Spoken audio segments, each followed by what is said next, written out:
하나님 말씀을 먼저 보시도록 할까요? 로마서가 되겠습니까?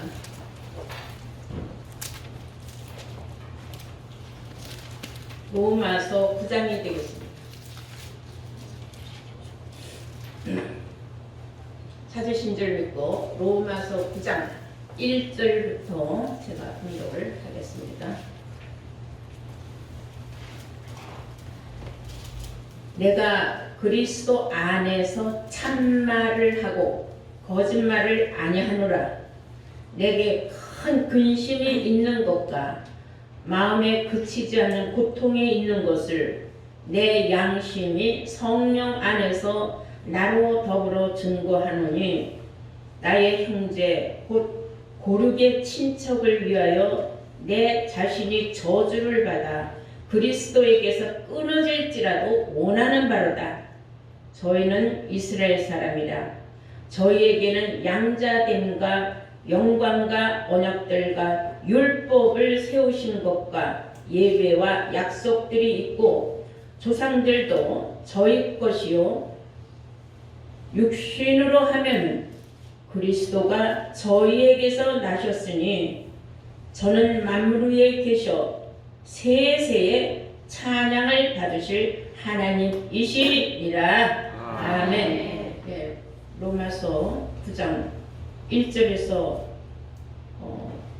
5절까지의 말씀, 제목을 예수 탄생의 실상이라는 제목으로 말씀을 증거하도록 하겠습니다. 예수 탄생의 실상이라는 제목으로 오늘 말씀을 증거하겠습니다.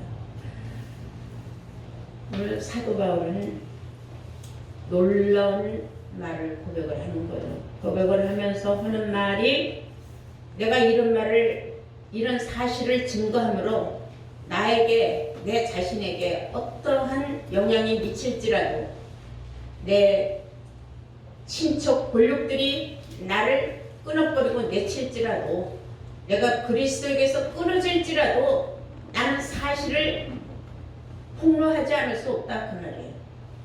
사실을 사실대로 말하지 아니하고 이걸 그냥 슬며시 덮고 갈 수는 없는 일이다, 그 말이에요. 그 말이 무엇이냐? 여러 말을 해가면서 사도 바울의 하는 말은 바로 5절에 있습니다. 조상들도 저희 것이요 육신으로 하면은, 글쎄요, 이 몸에 육신으로 하면은 그리스도가 저희에게서 나셨으니, 저는 만물 위에 계셔서 세세 찬양을 받으실 하나님이신 건 분명하다, 그 말이에요. 이 육신으로 하면은 그리스도가 저희에게서 났다. 이스라엘이라는 거는 저 유태인들 이스라엘 나라, 그 나라를 말하는 거죠. 거기에서 예수님의 말하자면 핏줄이 그 족속이다 이거예요. 우리나라는 지금 다 대한민국이죠. 우리나라 대한민국 사람. 누구를 막론하고 숭씨가 달라도 우리는 다 대한민국 사람이에요. 그런데 지금 왜 사도 바울은 느닷없이 이런 말을 하느냐? 내가 어쩔 수 없이 말을 안 할 수는 없다, 그 말이에요. 내게 이 말을 해야 되나 말아야 되나 수많은 고민을 했고, 너무 많은 내가 근심도 했다. 이 말이 나한테 어떤 영향을 미칠 것이며, 내가 어떤 사람으로 저 사람들한테 비판을 받을 것인가, 나는 다 알고 있지만은 그래도 참말을 안 할 수 없다, 그 말이에요. 내가 그리스도 안에서 참말을 하고 거짓말을 할 수는 없지 않느냐. 내가 예수 믿는 사람이 거짓말을 할 수는 없지 않느냐, 그 말이에요. 근데 사실 알고 보면 이 사도 바울은 예수님의 12제자가 있었지만 예수님 살아생전에 예수님의 제자가 아니에요. 예수님이 십자가에 못 박혀 돌아가신 이후에 그는 다메섹 도상에서 예수의 환상을 보고 예수의 음성을 듣고 자기가 너무 예수에 대해서 몰랐던 것을 깨달은 사람입니다. 그로 인해서 이 사람은 육신에 많은 고통도 겪었고, 하루아침에 자기가 율법사에서 벗어나가지고 예수를 추종하는 자로 변질이 됐단 말입니다. 그러니까 율법사들이 볼 적엔 사도 바울은 진짜 나쁜 자예요. 그러나 사도 바울은 내가 확실한 깨우침이 있었고 내가 확실한 체험이 있고 하나님이 나에게 보여주신 것이 있기 때문에 나는 어쩔 수 없이 내가 무슨 자기 집안에 귀하고 존귀하는 집안이고 이런 거 난 관계도 없다. 사람들이 날 어떻게 생각하든 그게 문제가 아니다 그거예요. 나는 참말을 안 할 수는 없다. 진실을 밝히지 않을 수 없다. 그 진실이 뭐냐 하면은 예수님은 육신으로 보면은 이스라엘 족속에게서 났다 이거예요. 그런데 왜 이런 말을 했느냐? 많은 사람들은 예수를 그냥 하나님의 아들로만 기억을 하고 생각을 하고 그냥 하나님의 아들이다고만 생각을 한다는 거예요. 알고 보면은 예수는 하나님의 아들로만 생각해서는 안 된다는 거예요. 그가 세상에 탄생할 때부터 그는 예언을 이루기 위하여서 이 세상에 태어났고 그는 육신으로 하면은 사람의 씨에서 났다. 그런데 왜 이걸 사람들은 부정하느냐 이 말이에요. 지금도 마찬가지예요. 어저께도 12월 24일 막 예배드리고 많이들 그러면서 예수님 탄생을 굉장히 기뻐하고 즐거워하는데 우리가 냉정하게 성경적으로 보면 이게 참 꿈깨는 일입니다. 예수님은 12월 달에 태어나지 않았어요. 그럼 왜 12월 25일이 예수님 탄생일로 정해졌느냐? 그 당시에 바벨론식 그 동지날을 축제일로 정해놓고 많은 무리들이 나와서 기뻐하고 즐거워했어요. 근데 이 율법사들이 가만히 생각을 해보고 그리고 그 당시에 바리새인들 또는 예수를 따라하는 사람들이 가만히 생각해보니까 우리도 무엇인가 날짜는 정해놔야 되지 않느냐. 왜 우리가 바벨론 그 동짓날을 우리가 축제일로 잡아야 되느냐 해가지고 잡은 것이 사람들이 많이 모이고 기뻐하고 즐거워하는 날을 12월 25일 예수 탄생일로 만들자 해갖고 정해져서 내려온 게 오늘날까지 예수님이 12월 25일 날 탄생한 걸로 그냥 몇몇 사람들의 그 회의하고 결론을 지은 것에 의하여 지금 2000년 동안 이렇게 내려온 거예요. 습관성으로. 우리는 성경하고 틀리게 지금 알고 있고 틀리게 믿고 있고 그날을 지금 성축제일이라고 난리들을 치고 있지만은 우리는 조금 좀 깊이 생각해 볼 필요가 있다. 왜냐하면 이 성경하고 틀리는 말을 하면은 우리는 구원을 받을 수가 없어요. 예수님이 말씀하시기를 요한복음 5장 39절에 너희가 이 성경에서 영생을 얻는 줄 생각하고 그랬어요. 이 성경에서 영생을 얻는 거지 사람들이 유전적으로 전해오는 그런 말로 너희들이 영생 구원을 얻는 건 아니다. 그래서 너희는 이 성경을 자세히 읽어보아라 그랬어요.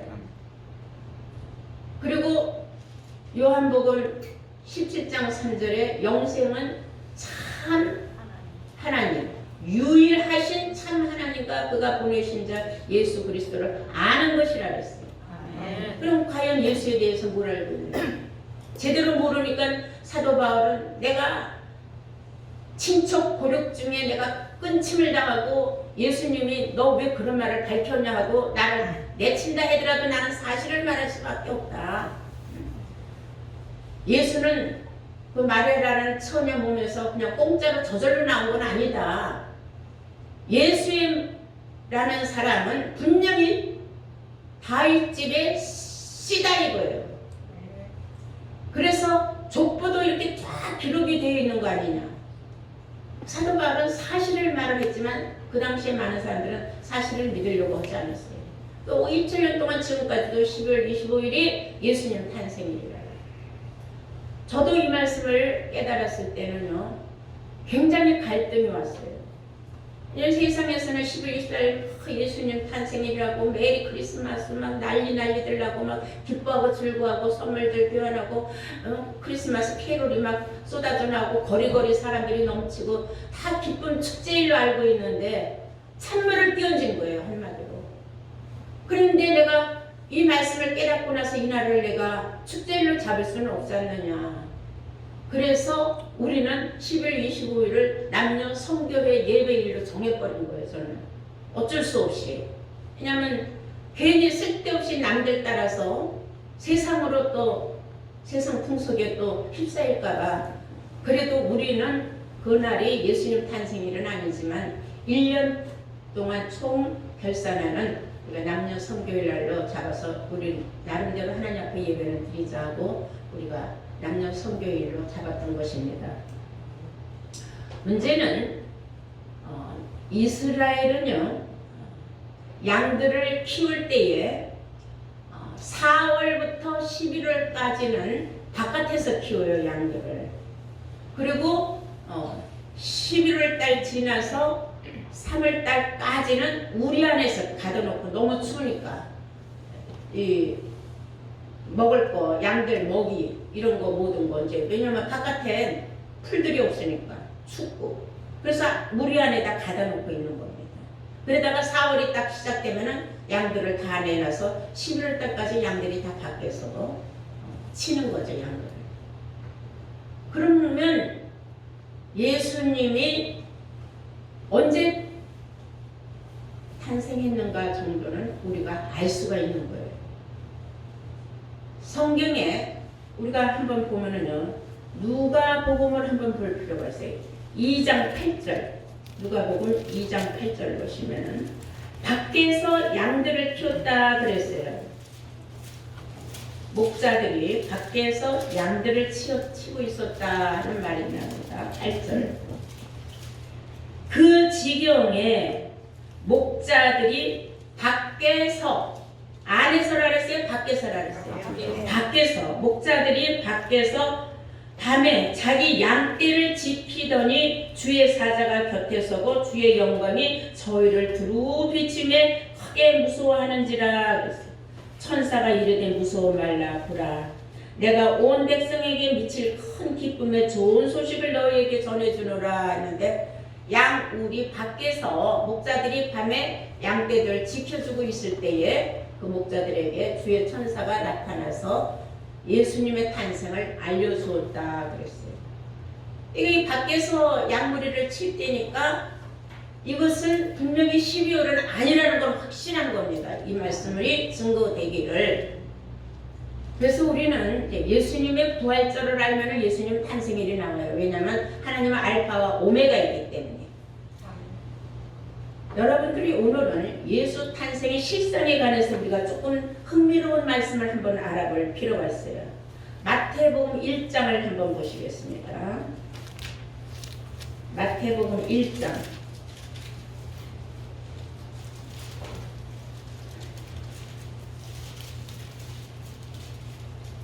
18절부터 보시겠어요. 예수 그리스도의 나심은 이러하니라. 그 모친 마리아가 요셉과 정혼하고 동거하기 전에 성령으로 잉태된 것이 나타났더니 그 남편 요셉은 의로운 사람이라 저를 드러내지 아니하고 가만히 끊고자 하여 이 일을 생각할 때에 주의 사자가 현명하여 가로되 다윗의 자손 요셉아, 네 아내 마리아 데려오기를 무서워 말라. 저에게 잉태된 자는 성령으로 된 것이니라. 아들을 낳으리니 이름은 예수라 하라. 이는 그가 자기 백성을 저희 죄에서 구원할 자이심이니라 하니라. 자, 여기서 여러분 18절부터 우리가 자세히 보도록 하겠어요. 예수 그리스도의 나심은 이러하니라. 예수 그리스도의 그 탄생은 이렇게 해서 탄생이 된 거다 그 말이에요.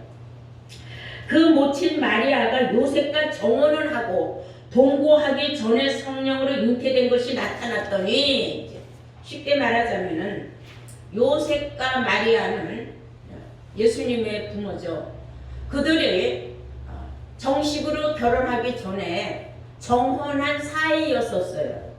정혼했다는 것은 결혼을 약속했다는 겁니다. 오늘날로 말하면 약혼이죠. 그러나 동거 생활은 하지 않았다. 결혼을 하지 않았기 때문에 같이 살지는 않았다 이거예요.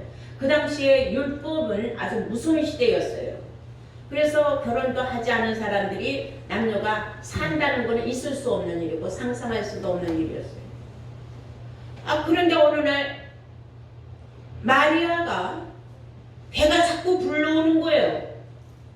자, 배가 자꾸 불러오는 건 눈을 속일 수는 없는 거예요. 사람의 눈은. 이게 도대체 무슨 일인가? 요셉이 아무리 곰곰이 생각을 해봐도 자기는 그 여자를 정말 율법 시대였기 때문에 여러모로 또 자기가 사랑하는 여자 또 정혼한 여자니까 지켜주고자 자기는 손끝 하나 건드린 적이 없단 말이에요. 그런데 도대체 이 여자는 왜 이렇게 배는 불러가고 임신을 했을까?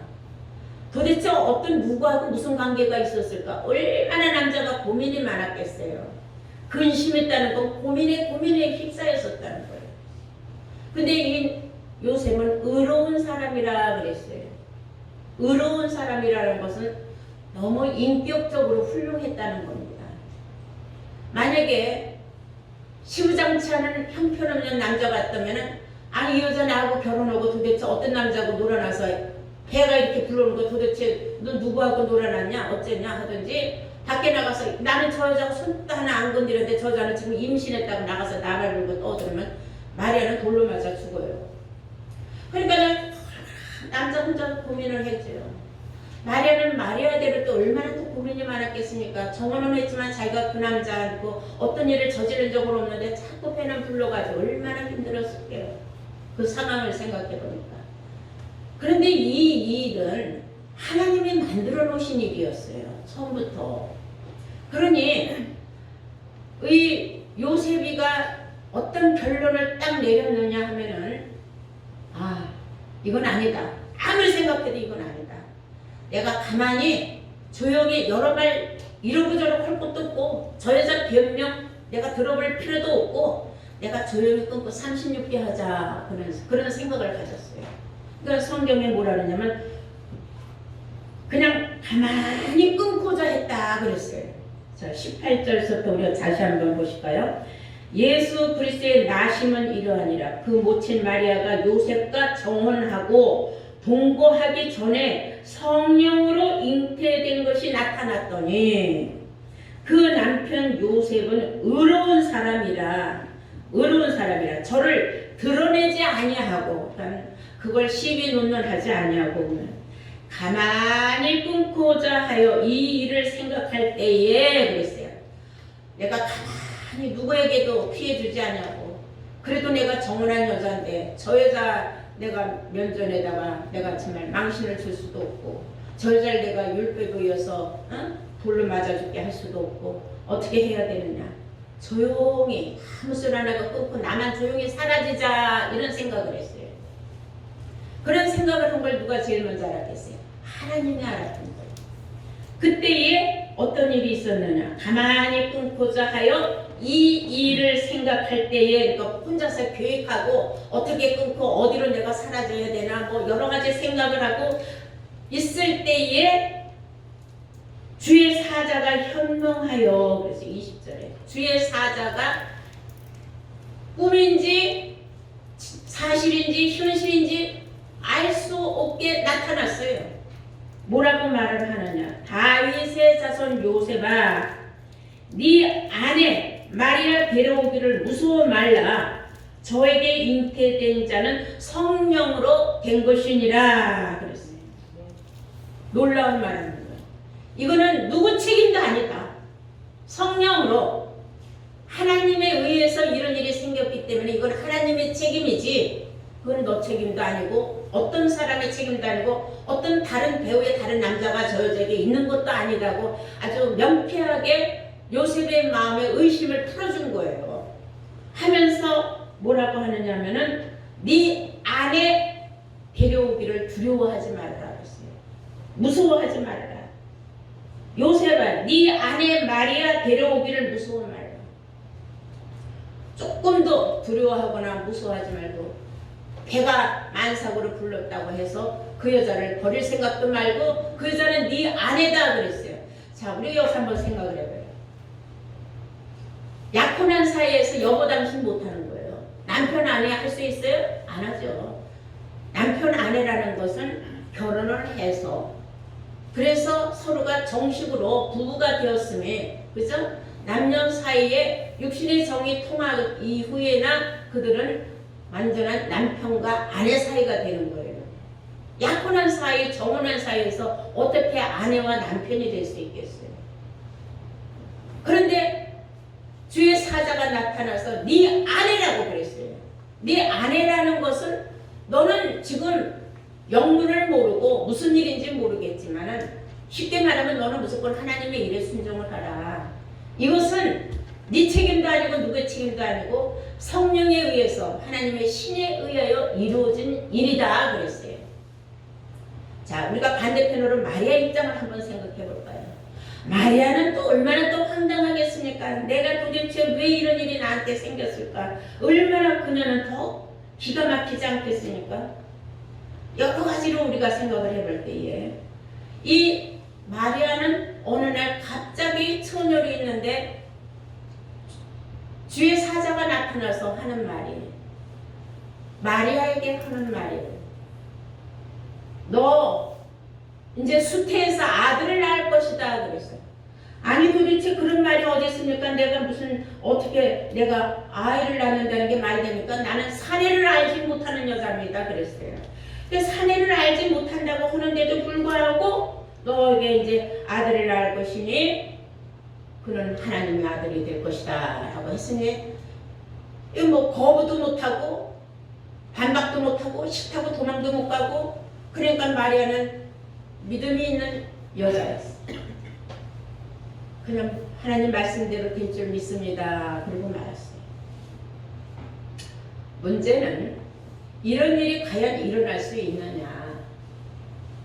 어떻게 해서 여자 혼자 있는데 처녀 혼자 있는데 아이를 가져서 남자아이를 낳을 수 있느냐.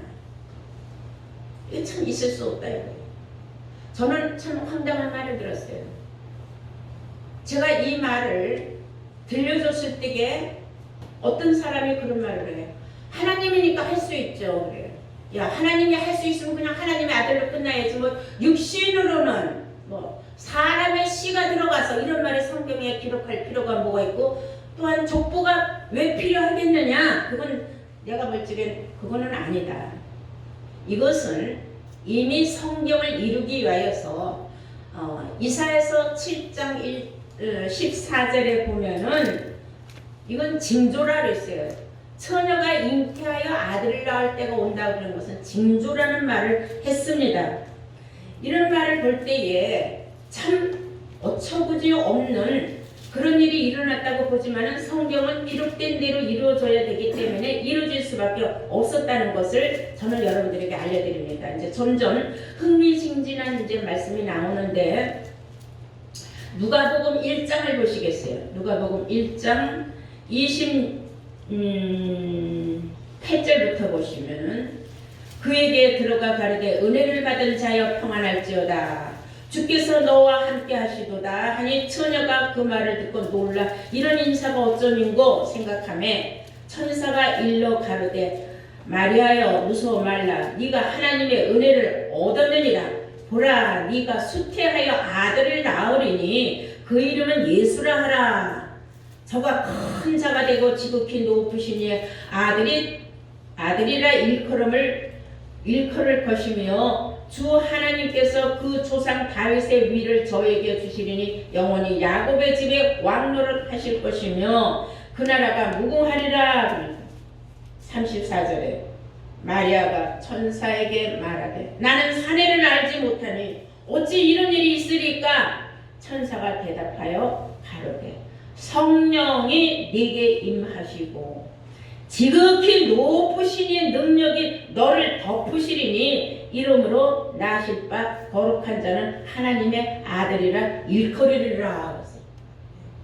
아니 나는 사내를 알지 못하는데 내가 무슨 어떻게 혼자서 내가 무슨 남자 아들을 낳는다는 게 이게 말이 되느냐. 아무리 하나님의 말씀이지만 이건 말이 안 된다는 얘기를 했대. 그때에 천사가 하는 말이 해답이 있는 거예요. 여기에 35절에 누가복음 1장 35절을 자세히 보세요. 천사가 대답하여 가로되 성령이 너에게 임하고 지극히 높으신 이의 능력이 너를 덮으시리니 그랬어요. 지극히 높으신 이의 신이 너를 확 덮어버리면은 너는 네가 무슨 일을 했는지도 모르는 사이에 너는 아이를 갖게 된다. 그 말을 하니까는 마리아는 영문을 모르지만 무조건 하나님의 말씀이고 천사의 말이니까 그냥 믿고 아멘 하고 말았어요. 여기에서 우리는 문제의 해답이 풀리는 거예요. 뭐냐? 이미 요셉하고 마리아하고는 어떤 사이라 그랬어요? 정혼한 사이라 그랬어요. 그럼 정혼한 사이면 약혼한 사이면 자주 만날까요? 안 만날까요? 자주 만나죠. 그러나 율법이 무서우니까 서로가 선은 넘지는 않았어요. 넘지 않은 가운데 둘이 항상 만나서 데이트도 하고 하는데 어느 날 성령에 의하여 하나님의 신에 의하여 주의 신이 그 둘을 확 덮어버렸어요. 둘이 무슨 짓을 하는 행위도 모르는 사이에 행위가 있었어요. 그렇기 때문에 요셉의 씨가 들어간 겁니다. 그러니까 천사는 요셉에게 네 아내 데려오기를 넌 두려워 말라. 네가 책임져야 할 네 아내다 이거예요. 네 씨를 가진 네 아내인데 네가 끊고 어딜 도망가려고 하느냐. 이거는 그 여자 책임도 아니고 네 책임도 아니고 주의 신이 너희를 덮어서 일어난 일이다. 그건 왜냐? 이사야 선지자의 예언이 이루어져야 되기 때문이다. 그랬어요. 이해가 됩니까? 자, 우리 이렇게 예수님 세상의 모든 미물들도 하다못해 식물들까지도 그렇게 암컷과 수컷이 없이 그 씨를 볼 수 있어요? 없는 거예요. 씨가 안 들어가면 볼 수가 없는 거예요. 씨가 들어가지 아니하고는 후손을 볼 수가 없는 거예요. 하물며 사람이 있네. 꼭 오죽하면 사도행전 13장 23절에 우리 주 예수는 사람이 씨를 낳은 것이 분명하다 그랬어요. 23장 사도행전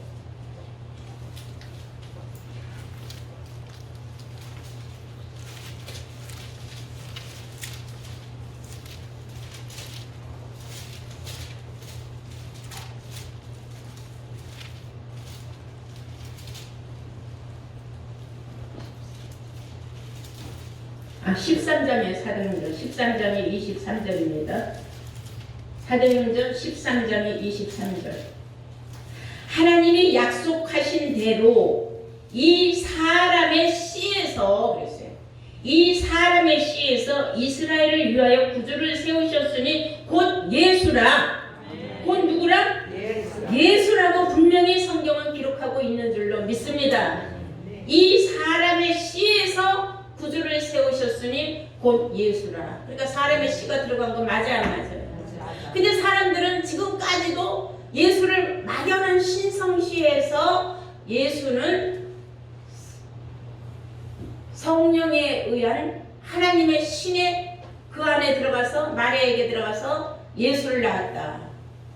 그건 말이 안 맞는 거예요. 그럼 사람의 씨란 말이 구태에 들어가요. 그냥 하나님의 씨가 들어갔다고 해서 그냥 족보도 필요 없죠. 예수 오면 그냥 하나님이 나와야죠. 왜 족보가 나오느냐 이거예요. 그 사도 바울은 내가 죽어도 나는 진실을 말할 수밖에 없다. 난 누가 나를 갖다 어떤 저 미친놈이라고 욕을 해도 좋고 나를 뭐 내쳐도 좋다. 나는 참말을 할 수밖에 없다.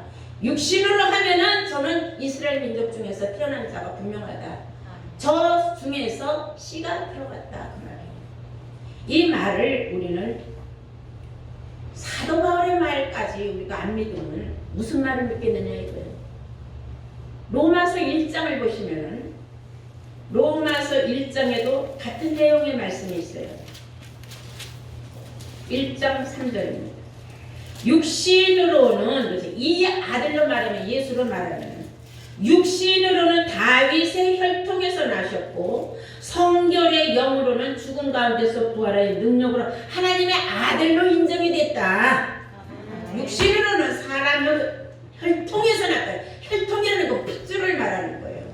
류지 핏줄, 다윗지 핏줄 거기서 나면 분명하고 부활을 해서 성결한 영으로는 하나님의 아들로 인정된 건 분명하다 이거예요. 그러니까 이 육신을 사람의 씨로 왔다는 거예요. 그걸 사람들은 자꾸 부인하고 신성시하려고 예수님은 하나님의 아들이라는 말만 하지만은 우리는 양면성을 다 알아야 된다는 겁니다. 이해가 됐습니까? 자, 우리 한번 마지막으로 베드로 전서를 보시겠어요. 베드로 전서 3장입니다.